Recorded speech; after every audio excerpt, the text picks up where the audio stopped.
Cheers. Good morning, bro. Good morning. Morning. Wadyo ko kaklaro sa imong face, ma'am. Kasama-sama pa nimo ka focus biya ka.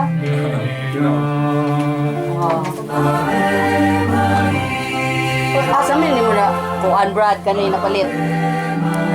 Wala, hinatag. Oo.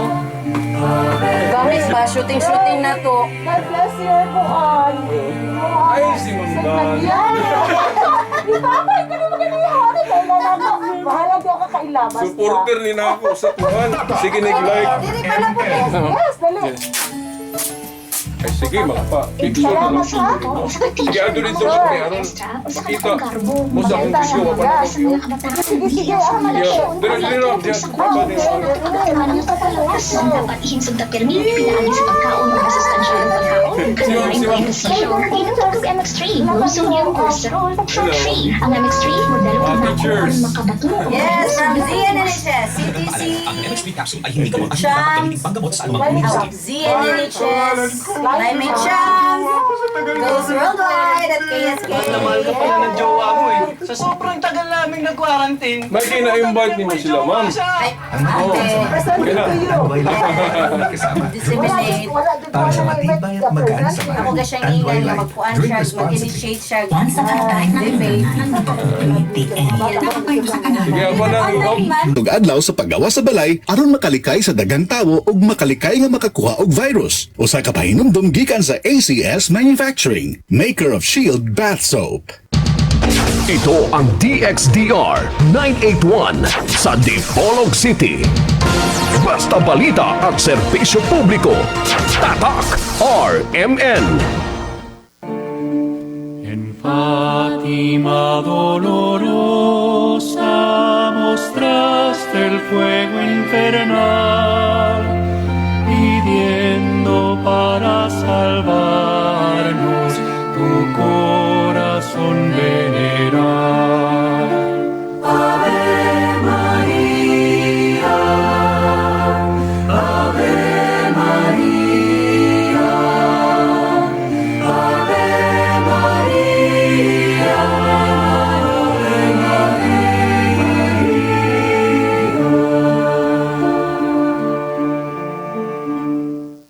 Ang uban dili na mamina og radyo o dili na sila maghatag og panahon alang sa pagpaminaw tungod kay busy kaayo sila. Pero ngano ba nga muhatag kita og panahon sa pagpaminaw og radyo? Dili lang kay radyo, mahimong sa telebisyon usab. Tungod kay naamanggod sa radyo, naapod sa telebisyon, masayra nato ang mga panghitabo sa atong palibot. Kung masayod ta sa mga panghitabo sa atong palibot, masayod ta unsa ang gikinahanglan, unsa ang problema, o unsa pod unya ang atong ikasalmot inig kasayod nato niining tanan. Subot ipasabot, nakapakabana ta. Kay kung di ta maminaw, di ta mutanaw, wa man tay kasayuran kung unsa na ang atong palibot. Di ba? Mahimong ingno nato nga ato rang kaugalingon ang atong gitagaag pagtagad. Kung himuon natong rason nga di na ta maminaw og radyo kay bisita sa ato ra pong kaugalingon. The fact nga maminaw ta tungod kay nagpakabana ta. Kay inig kasayod nato unsay mga balita, unsay problema, mangita man po dayon tag solusyon kung unsay atong ikasalmot.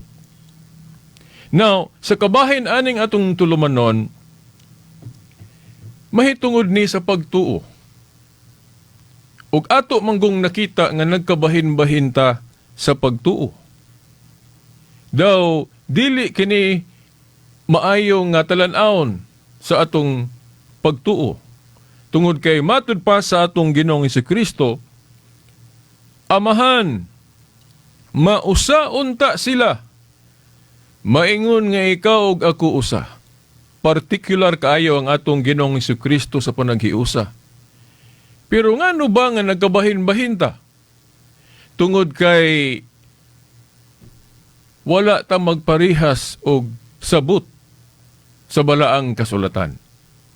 Ug tungod kay ang yawa naningkamot nga mabahin-bahin ta.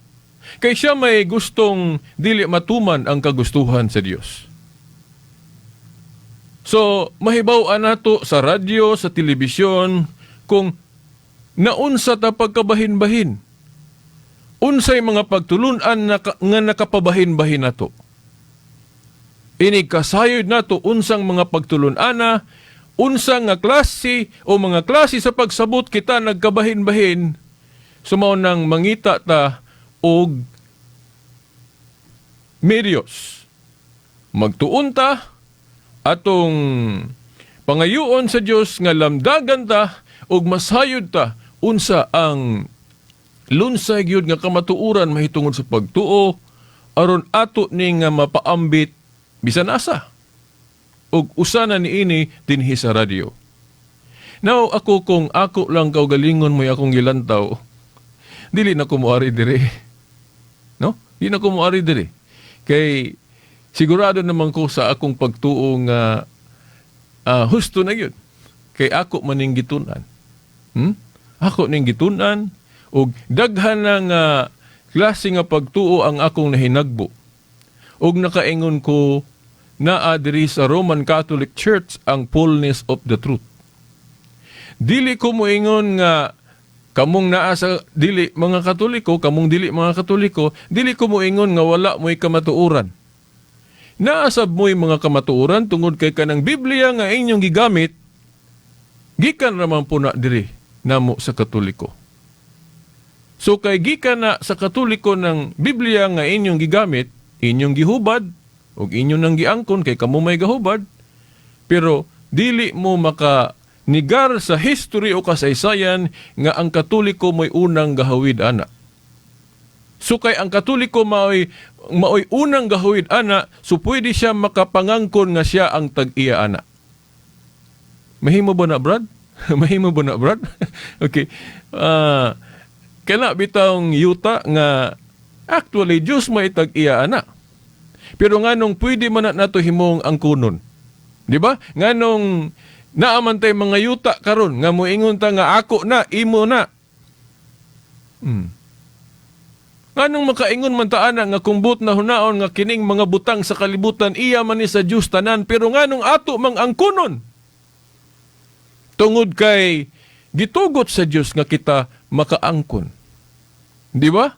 Mauusab. History will show us ang kasaysayan nagpamatuod. Nagpahibalo nato nga ang Romano Katoliko maoy unang nakahawid sa Biblia taliwala sa daghang kaayong nag-angkon karon nga matuod kuno nga tinuhuan. Katoliko dili na mabangbang sa kasaysayan, mga tinahod nga tigpaminaw, mga viewers di na mabangbang. Kinsa may makasupak ana.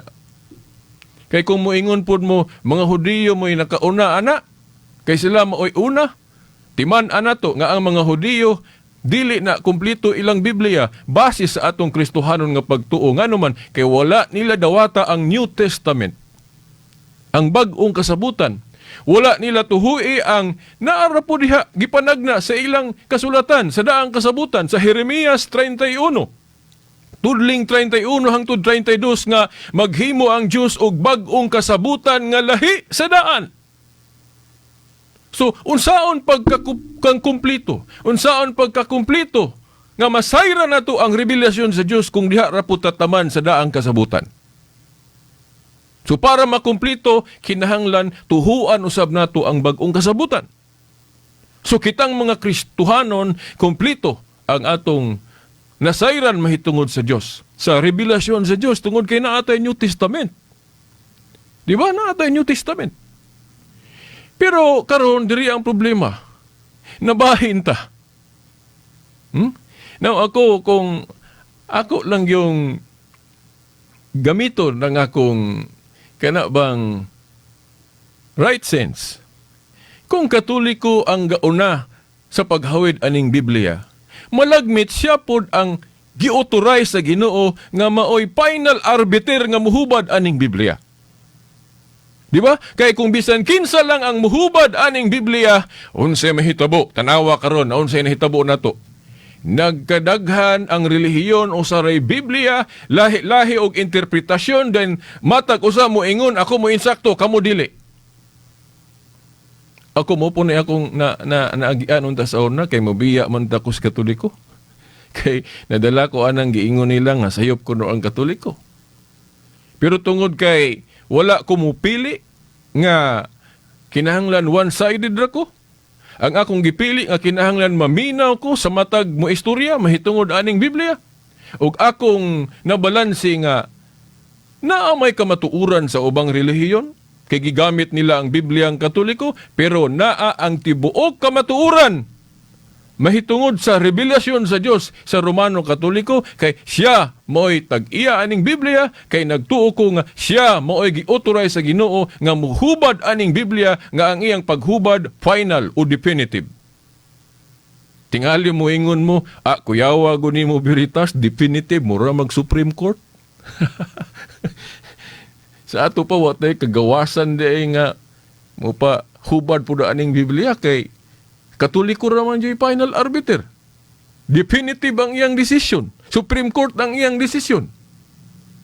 Now, kung ang Ginoo pod mo pili nga walay Supreme Court, walay definitive nga paghubad, walay authority nga mo'y final arbiter aning Biblia, unsay mahitabo? Mao ning nahitabo nato karon. Kay wa may final arbiter bisan kinsa may muhubad sa Biblia. Di ba? Nga moingon siya kini mo'y amoy husto. Dito pod sila. Kini pong amo mo'y husto, di equal kuno. Equal kuno ang authority. Equal kuno ang authority sa matag pundok.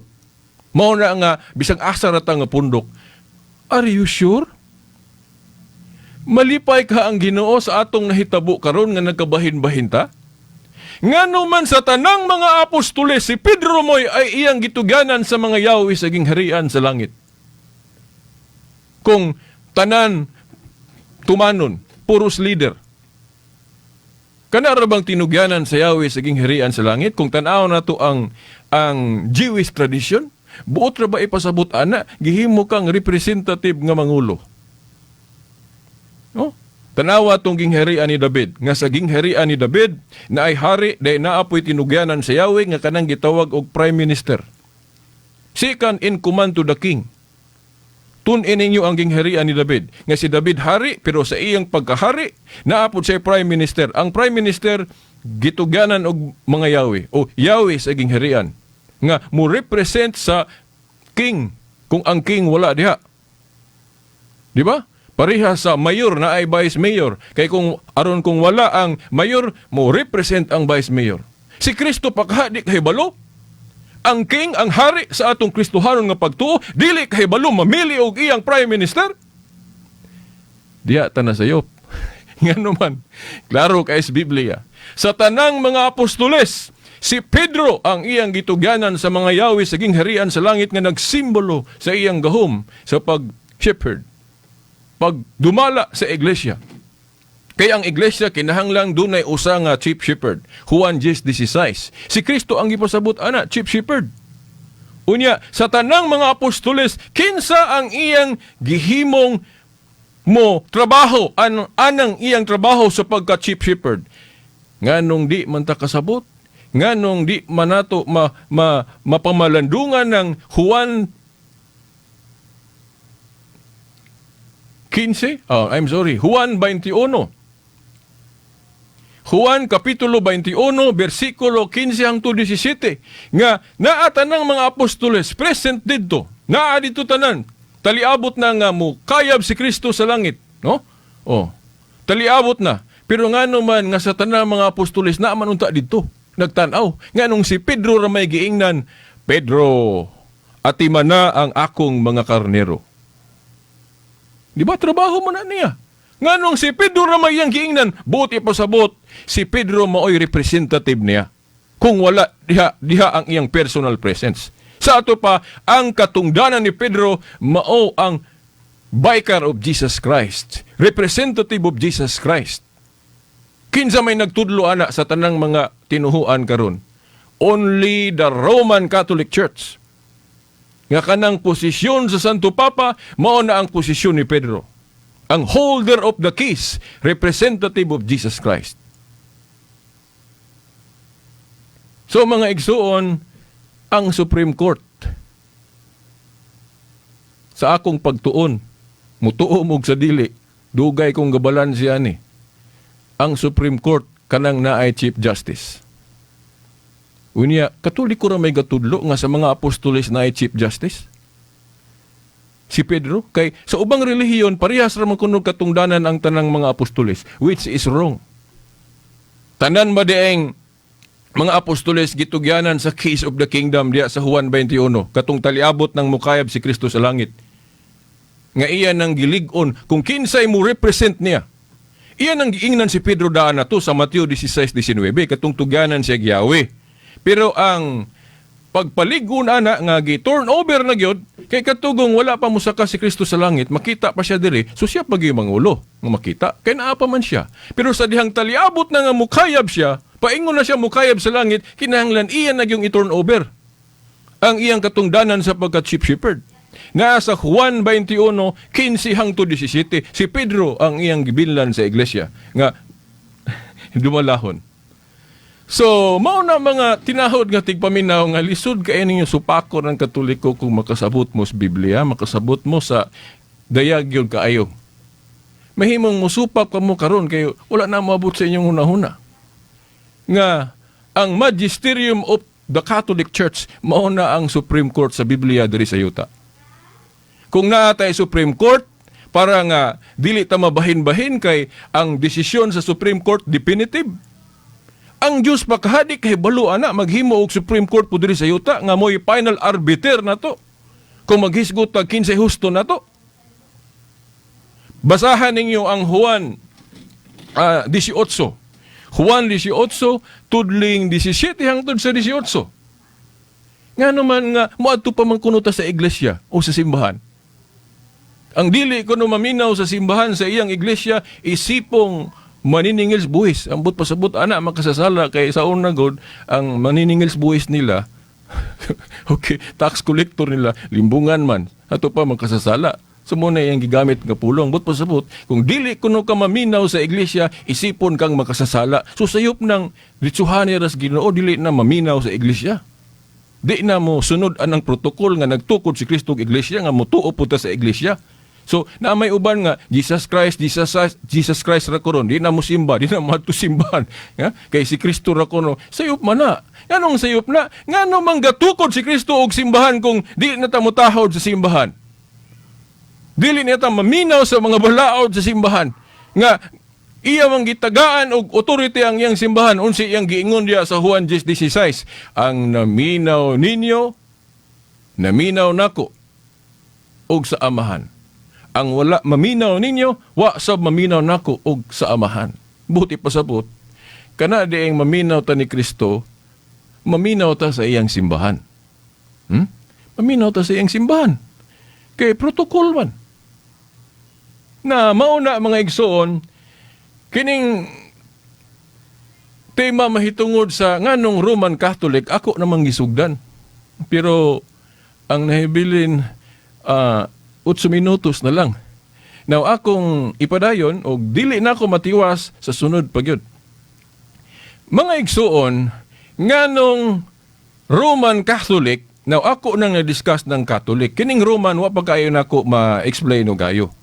Now, mga igsuon, ang mga pundok gudron sa tinuhuan, mutuo kag sa dili na ay mga kanang kitawag na to sentral o kanang asa ba ang sentro nga naa diha ang pangkalahatang pamamahala parehas anang Iglesia ni Cristo asa ang ilang central office na diri sa Pilipinas, di ba? Naa diri ang ilang executive minister, no. Kung asa ang executive minister, naa po dito dayon ang office, central office. Sa to pa na ay sentro ang matag pundok. Kung moadto ta sa Seventh-day Adventist, dito man na sa Amerika nagsugod, maunang napod ang ilang sentro dito. Na dito ang ilang general gyud nga mo decide o kung sa ilang baruganan. ang saksi ni Obama o gihapon kay didto na natukod ni Charles Taze Russell. So, sa atong nakita, kung asa ga sugod ang usa ka pundok malagmit tuapod ilang sentro. Unya asa man masugdi ni Kristo ang iyang iglesia, Jerusalem. Di ba? Jerusalem. Sa ato pa, dapat didto ang sentro. Sa sinugdanan didto gyud. Pero wa man siya kaayo mahimuot dito sa Jerusalem kay daghan man ang mga kadugo niya, daghan man mga Hudiyo nga wa mo dawat niya, mao nang gipasabot niya sa Mateo 21:43 nga iyang ibalhin. Pagakuhaon nga na kaninyo og igatugyan sa usa ka lugar o usa ka nasod nga magmabungahon pag-ayo. So iyang gipasabot nga ibalhin ang sentro. Usa na sa exegesis anang Mateo 21:43. Ibalhin kuno gikan sa Jerusalem. Unsa may gipasabot niya? Nyana. Unsa mang lugar naa sa buhat 2:39 nga layo kuno na sa Jerusalem. Layo nga dapit. Unya naa sa buhat 22:21 nga lugar sa mga hintil. Pasado na ang Roma ana kay lugar sa mga hintil. Giunsa na to pagsiguro nga Roma ang balhinan sa sentro. Naa sa Mateo 21:43 giingnan ni Kristo si Pablo. Pablo, maingon nga nagpamatuod ka kanako sa Jerusalem, pagpamatuod usab sa Roma, timan mga igsuon, sa tanang mga lugar diin na abdan sa iglesia. Only Rome ang giparalel sa Jerusalem. Asa mabasa? Buhat 21:43. Say masipyat ra ba kog kutlog bersikulo? Kung wa ko masayop, buhat 21:43. Kadtong giingnan ni Kristo si Pablo, Pablo maingon nga nagpamatuod ka kanako sa Jerusalem, pagpamatuod usab sa Roma. Timan ikanang Jerusalem, diha unta ang sentro. Pero sa tanang mga lugar, Efeso, Tesalonica, Italia, Espanya, only Rome ang giparalel sa Jerusalem din didto nagsukod ang iglesia. So ato nang masabot nga Rome day ang gusto sa Ginoo balhinan sa sentro. Roma. Mateo 21:43. Unya natuman ba gyud na sa Roma? Unsaon nato pagtino nga Roma gyud ang nabalhinan sa sentro? Kung natuman ang gitagna diha sa Mateo 21:43 nga ang maong lugar makabunga og daghan ka santos o makabunga nga daghan kayong makabig sa pagtuong Kristohanon. Natuman na, basahan ninyo ang Roma 1:6-8. Roma 1:6-8, giingon diha nga ang pagtuo kuno sa taga-Roma, giingnan pag sila pinanggang taga-Roma. Ang pagtuo ninyo nasangyaw sa tibuok kalibutan. Prophetical word na. Gigamit murabag gipasabot nga nasangyaw na ni atong higayuna pero wala pa kay ni atong higayuna wa pa kalukop sa tibuok kalibutan. Pero nganong giingon dito nga nasangyaw sa tibuok kalibutan kay prophetical words na kay moabot ang panahon nga ang pagtuo nga gikan sa Roma nga gikan sa Jerusalem masabwag sa tibuok kalibutan. Natuman man na kay ang pagtuong Katoliko nga gikan sa Jerusalem naabot sa Roma niabot sa tibuok kalibutan. Pero wala pa gyud mahingpit. Kay daghan pa man ang wala makonverter sa pagkakatoliko. Daghan pa manggali na miya. Ako pod gani, gibiyaan unta nako ang Katoliko. Biyaan unta nako sa dihang wa pa ko kasabot. Pero sa dihang nakasabot ko, wa ko mapadayon og balhin og nabati nako nga gitawag ko sa Ginoo aning buhata. Unya pasanginlan patag pasaylo ako na emotional ko. Naamong ko nag-comment sa akong mga post sa Facebook bag-o lang yun lang nako hinganlan kay I respect him, no? Okay, membro sa kanang tukod ni Eliseo Soriano. Gipasanginlan ko niya giswelduhan daw ko niya akong buhat. Giswelduhan. Mo nang maisugon ko ani. Na ako siyang giingnan sa ilo ako ninyo ha, personal ni. Ako siyang giingnan. Brad, kung mayo untag tinuod na imong gi-akusar nako. Mayo untag tinuod na kay makatabang puna nako kung sweldoan ka unsa man puy daotan nga sweldoan ka nga matag tawron nga trabaho sweldoan man gyud. Kana kung tinuod, di ba? Oh. So mayo untag tinuod na imong gisulti kay aron makatabang puna nako. Pero ako mangsultian mga igsuon, this is my passion. I love doing this. But pasabot, na ay muhatag nako o wala, mako yun yung buhaton. Daghang saksi ana, pero murag self-serving. Kamoy discovery ana. Kamoy discovery. Kay maulaw ko sa Ginoo nga muserbisyo ko nga tungod lang kay gitagaan ko niya. Dili gyud na amoy akong pagkatawa mga igsuon. Okay. Tagaan ko sa dili, ako gining buhaton. Okay. Klaro lang nga pagka-istorya. I hope nga nakuha nimo igsuon kung imo ning makita ning video. Kay balo ko nga makasabot ka aning Bisaya, no? Mga igsuon, wa naman tayo igong panahon ako ning ipadayon ugma. Kay naapay tukiuno na to ani kay daghan man po mga abuso aning sulod aning simbahana. Now atong tukion, tungod ba sa mga abuso ato ng sabton kining simbahang Katoliko dili na tinuod? Tima na nato tong gihimo ni Judas. Si Kristo mo'y gapili niya. Di ka kaingon nga sayop tong simbahan niyang gitukod ni Kristo kay naay nahimong Judas.